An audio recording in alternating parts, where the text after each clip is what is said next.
앞으로 우리가 좀 생각해야 될 이슈들을 좀 정리해 봤는데요. 칩5의 앞으로는 어떤 전쟁들이 시작될 것인가. 첫 번째는 퀀텀 칩의 전쟁이 앞으로 이제 시작될 것이다. 이제까지의 이제 반도체는 1과 0의 이진법, P극, N극, 전자 소자들을 기반으로 한 반도체였어요.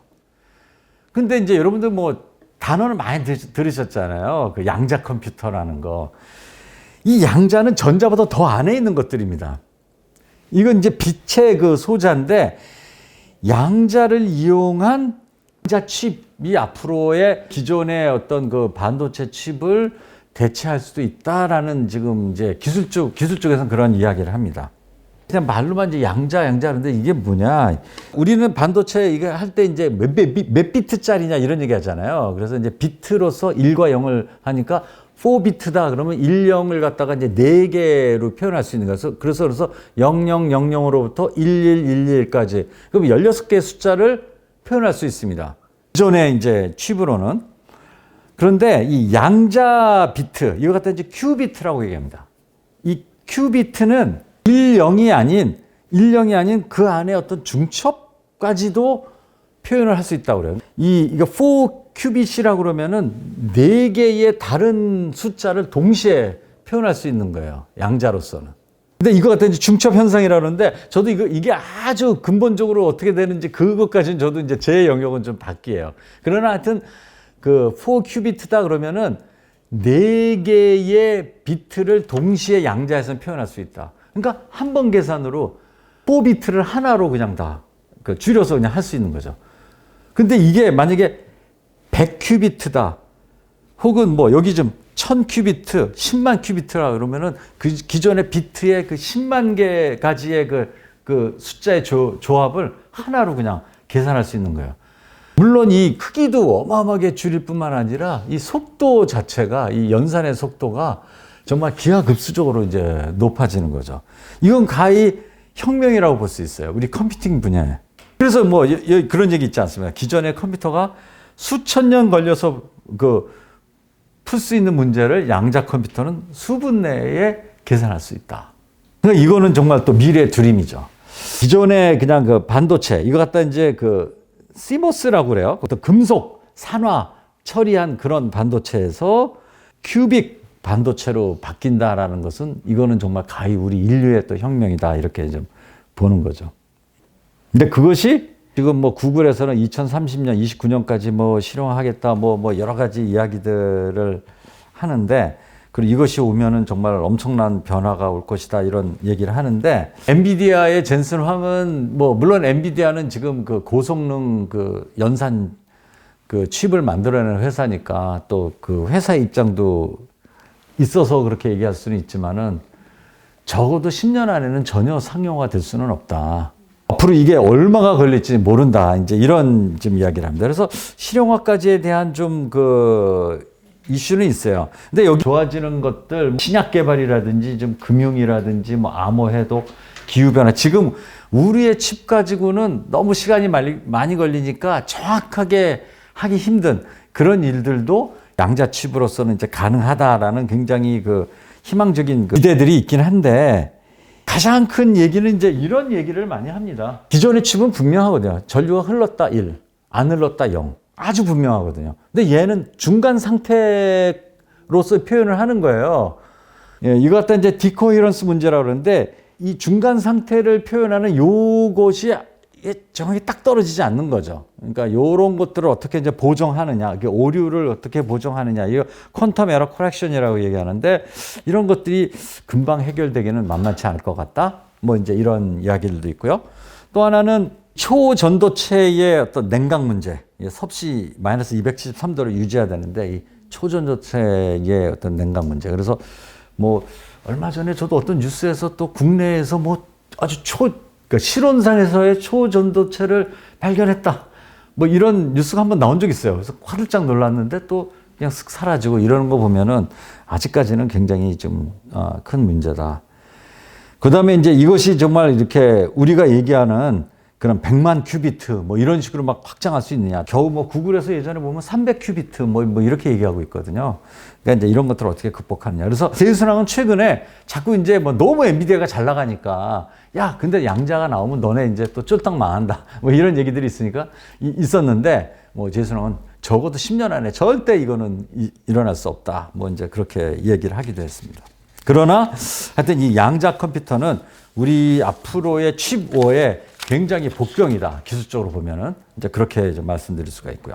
그다음에 이제 두 번째 미래의 이거는 전쟁이라보다도 이게 요즘 나타나는 현상의 또 이슈들인데요.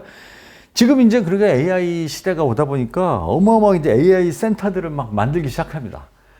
그러니까 뭐 기업들도 자기네 뭐 AI 인프라 구축하고 우리 좀 국가에서도 좀 최근에 뭐 국가 AI 센터 지금 뭐 설립한다고. 근데 이 센터라는 건 다 저장소하고 그 이 프로세스할 수 있는 칩이에요. 그러니까 이 메모리 엄청나게 확보하고 이거 연산할 수 있는 그 엔비디아의 그 AI 칩들 이거 좀 확보해서 엄청나게 큰 국가 단위의 뭐 AI 센터들을 이제 만들고 뭐 이런 것들이 지금 일어나고 있는데 기업은 기업대로 하고. 근데 저희 학교에 어떤 다른 교수님 KT에 이제 오래 계셨던 분이 그런 얘기 하시더라고요. 야, 이게 자기가 옛날에 보니까 그 인터넷, 그 모바일 시대 막 이제 그 넘어올 때 그 이 텔콤 회사들 뭐 SK, 뭐 KT, 뭐 LG U+, 뭐 이런 데서 자기네 통신망 막 까는 거 경쟁한 거 비슷한 것 같다. 왜냐하면 SKT 쓰면은 어디 가도 다 돼요. 이게 되게 중요하잖아요. 그러니까 또 뭐 LG도 막 깔고 그러니까 서로 막 중복 투자를 어마어마하게 했다는 거죠, 그 당시에. 이거하고 좀 비슷한 것 같다. 이게 그럴 필요 없는데 이거 갖다 잘 전체적으로 좀 다 효과적으로 관리해 주면은 사실은 망을 하나만 깔아도 다 쓸 수 있잖아요. 이 AI 센터라는 것도 이거 좀 잘 효과적으로 하면은 우리가 그렇게 그냥 엔비디아 칩, 그다음에 어마어마한 그 메모리 이런 거 안 쓰고도 할 수 있는데 이제 이런 것들이 이제 좀 이슈다. 이거 또 어떻게 효율적으로 관리하느냐? 이게 또 미래에 칩을 어떻게 잘 쓰느냐에 굉장히 중요한 문제다. 이제 그런 생각을 해봅니다. 그래서 이 국가 차원의 또 글로벌 차원의 AI 인프라를 우리가 어떻게 가져가느냐. 이게 또 굉장히, 이건 사실 또 그런 전기의 이슈도 또 있거든요. 워낙 큰 그런 그 크라우드 센터들을 운영하려다 보니까 전기도 엄청나게 많이 들고 그러니까 이런 것을 갖다가 효율적, 그러니까 AI 리소스의 최적화, 뭐 전력의 효율화 이런 것들이 우리가 이제 앞으로 미래에 좀 그 해야 될 일이 아닌가 이제 그런 생각을 합니다.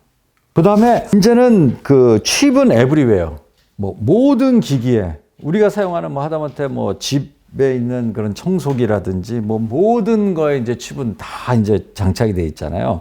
이제 그러다 보니까 항상 우리가 얘기에 나오는 것이 이제 그 보안의 이슈들 그런 얘기 많이 하잖아요. 점점점 이제 그런 그 우리 기기가 우리의 어떤 그 사생활에 모든 것을 노출시키고 또 우리의 위협을 가할 수 있는 이제 이런 이제 시대가 되고 있는데 특히나 이제 이 반도체들 이 칩들이 이제 똑같은 것을 이제 복제해서 이제 쓰는 그런 그 이 클론 칩들이 이제 만들어지면서 우리 집에 있는 그런 그 청소 로봇이 따르면 청소 로봇의 클론을 만들어서 마치 청소 로봇이 보는 그런 것들을 다 가져와서 내가 어떤 다른 곳에서 다 이제 볼 수도 있고 뭐 이런 일들이 생기는 거예요.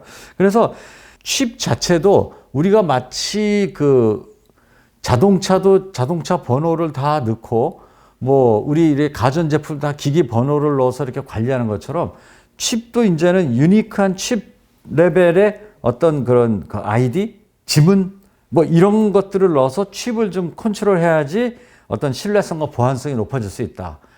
이제 뭐 그런 시대가 이제 와야 된다. 이제까지는 그냥 뭐 만들어내고 그냥 막 이렇게 했는데 그런 이야기들을 좀 이제 합니다. 근데 물론 우리가 이제 보안은 소프트웨어적으로 할 수도 있어요. 소프트웨어적으로 뭐 우리가 해커 뭐 방지하니까 컴퓨터에도 뭐 그런 거 이제 깔기도 하고 그러는데 이거 가지고 한계가 있다는 얘기죠. 그래서 칩 레벨의 유니크한 아이디를 기반으로 한 보안성, 신뢰성을 높이는 것도 점점점 이제 필요하게 되는데 물론 이것이 칩에다가 그런 이제 아이디를 넣는다는 것 자체가 또 비용이죠, 사실은.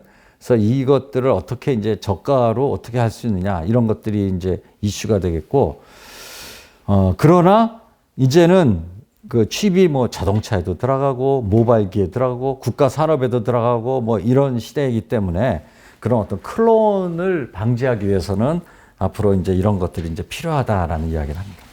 마지막으로 미래의 그 이슈는 개인화된 어떤 칩 기반의 또 맞춤형 LLM, 뭐 어떤 웹 3.0 기반의 어떤 레그, 뭐 이제 이런 시대가 올 것이고 이런 것들에 이제 대비해야 된다. 이제 이런 좀 말씀을 드리고 싶어요. 우리가 지금 이제 AI 시대에 LLM 모델이 이제 만들어지고 LLM을 통해서 뭐 우리가 서비스를 받고 이제 이렇게 하잖아요. 그런데 이제 미래에는 이런 칩들이 더 고성능화되고 가격이 또 떨어지고 또 메모리도 이제는 그런 그 고집적으로 이제 다층 구조로 가고 뭐 이렇게 되면은 나 자신의 어떤 나의 LLM을 갖다 이제 구축할 수도 있다. 이제 미래. 지금은 그냥 어떤 큰 그 플랫폼 단위 혹은 기업 단위의 LLM을 구축하게 되는데 또 그런 걸 서포트하는 칩들이 이제 나올 것이다. 그런 칩들을 누가 이제 또 공급하느냐가 또 미래 경쟁에 굉장히 큰 이제 또 이니셔티브를 주게 될 것이다.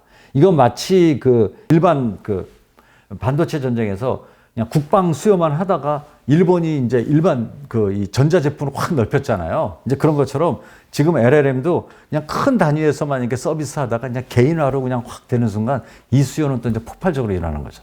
그러면 개인화된 LLM 칩, 이건 또 누가 만들어낼 것이냐.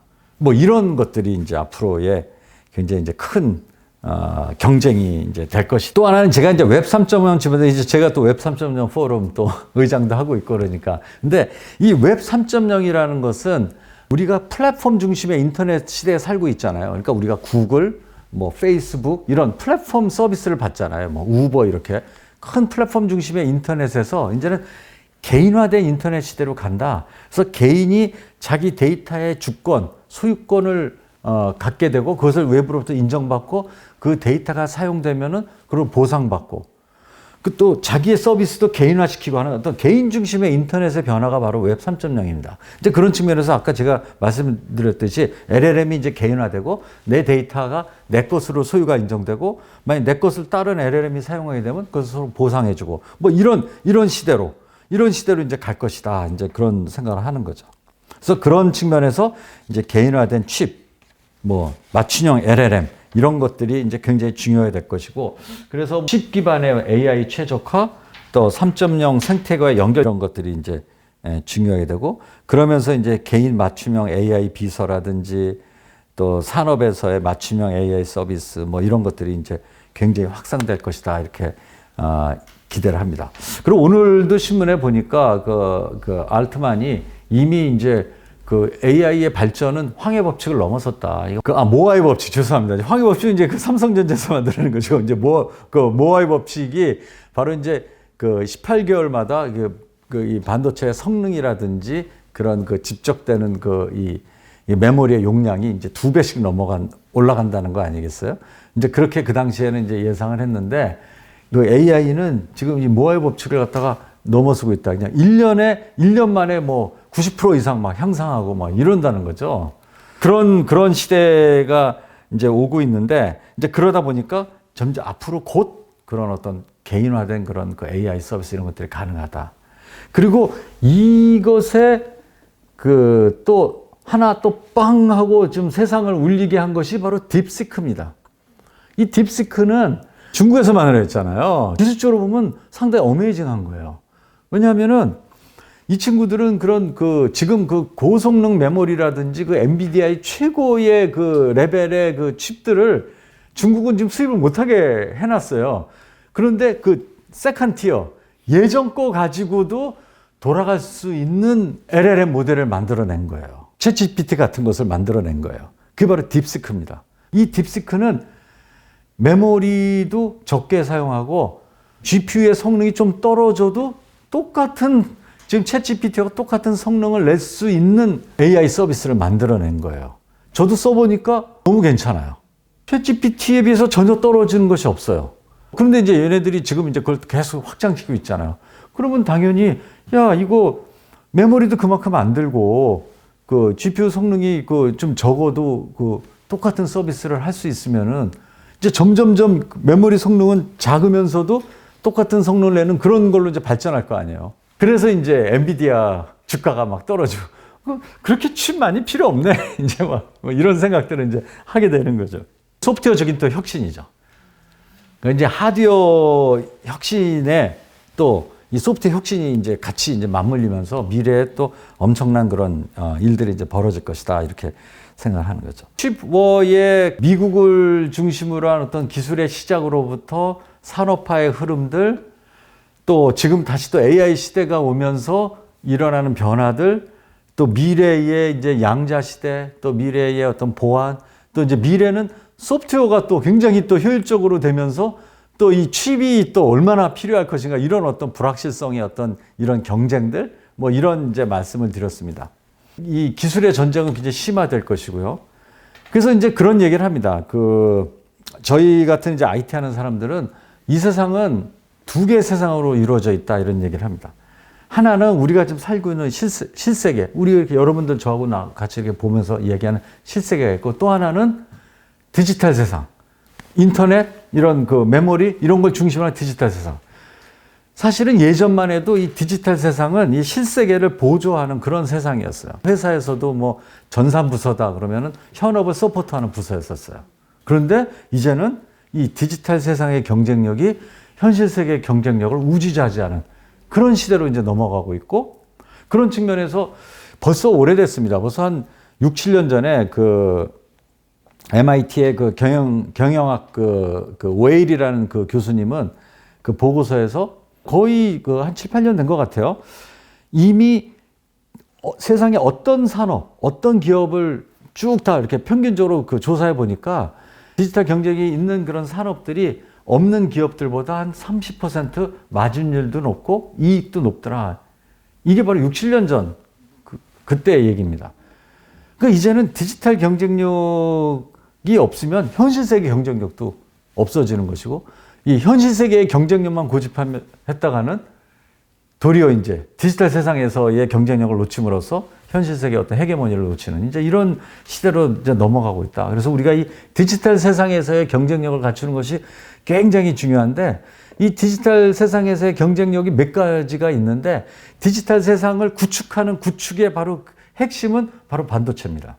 우리가 이제 그래서 그런 얘기 많이 해요. 반도체는 이 디지털 세상의 석유와도 같은 그런 거다, 이렇게 표현을 하는데, 그 표현은 아주 정확하지는 않은 것 같아요. 그러니까 그 표현은 마치 우리 세상에 산유국이 얼마 안 되고 그걸 공급에 따라서 이제 우리가 우리 삶이 우지자지 되니까 그런 어떤 중요성과 이런 것을 강조하는 것 같은데, 저는 정확한 표현은 이 반도체는 디지털 세상을 구축하는 콘크리트나 시멘트 같은 거예요.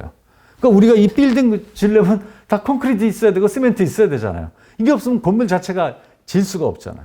그러니까 개인도 콘크리트 시멘트로 자기 집을 져야 되고, 회사도 그걸 져야 되고, 국가도 져야 되고, 도로 깔아요. 이거 다 반도체로 가는 겁니다. 디지털 세상. 이것이 구축되고 나면은 이것을 돌아가게 하는 동력은 바로 전기잖아요. 그래서 전기를 돌아가게 하고, 이것이 어떻게 움직여서 어떤 비즈니스를 하느냐는 바로 소프트웨어입니다. 그러니까 이 세 가지가 같이 조합을 이루었을 때 바로 디지털 세상이 만들어지고 거기서의 경쟁력이 만들어지는 거죠. 그런데 지금 당장 이 콘크리트나 세멘트가 공급이 안 되면 짓는 것 자체가 이제 지금 안 되는 거잖아요. 그리고 이것을 공급할 수 있는 나라는 세계 몇 개의 나라밖에 안 됩니다. 그러니까 이들 간의 어떤 미래의 경쟁은 점점점 심화될 것이고, 여기서의 헤게모니를 잡는 사람이 정치의 헤게모니도 잡을 것이고 세상의 헤게모니도 잡을 것이다. 이런 것이죠. 이것이 바로 사실은 노라고 말할 수 있는 일본에서 생각한, 우리가 기술의 주권을 가져야 이제 정치적 주권을 갖는다라는 그 얘기죠. 그런데 일본은 그 당시에 이렇게 다 되지도 못하면서 했는데, 이제는 앞으로 우리나라는 그러면은 우리는 기술의 주권을 어떻게 갖고 갈 것이냐? 우리는 미래의 기술의 어떤 이 자주권, 기술의 어떤 우리의 경쟁력, 이것을 어떻게 가져갈 것이냐가 우리 국가의 미래에 이런 것과 같이 맞물려 있다. 저는 기술하는 사람이지만 그런 생각을 갖고, 그럼 그랬을 때 또 전략은 어떻게 가져가야 되느냐? 우리가 지금 이게 현 세계에 돌아가는 지금 미국, 일본, 대만, 우리나라, 또 중국, 소련, 이런 구도 하에서 우리는 어떤 포지션과 어떤 전략을 가져야지 계속해서 어떤 이 기술의 경쟁력을 가져가면서 우리 어떤 이 국가의 어떤 경쟁력, 또 국가의 어떤 자주권, 이런 것들을 어떻게 가져가느냐, 굉장히 중요한 그런 이슈고 지금이 굉장히 그것에 굉장히 크리티컬한 시점이 아닌가 이제 이렇게 생각을 합니다. 저는 하여튼 뭐 기술하는 사람이지만은 정말 이거 우리나라의 앞으로의 미래의 운명이 굉장히 중요한 우리 시점에 와 있다 이런 생각을 하면서 이 칩워가 우리에게 주는 그런 메시지들 다시 좀 곱씹어 보면서 우리가 앞으로 어떻게 해야 될 것인지 국가는 어떤 전략을 가져가야 될 것인지 우리가 같이 한번 지혜를 모아야 되는 그런 시점이 아닌가 이런 생각을 합니다. 네, 감사합니다.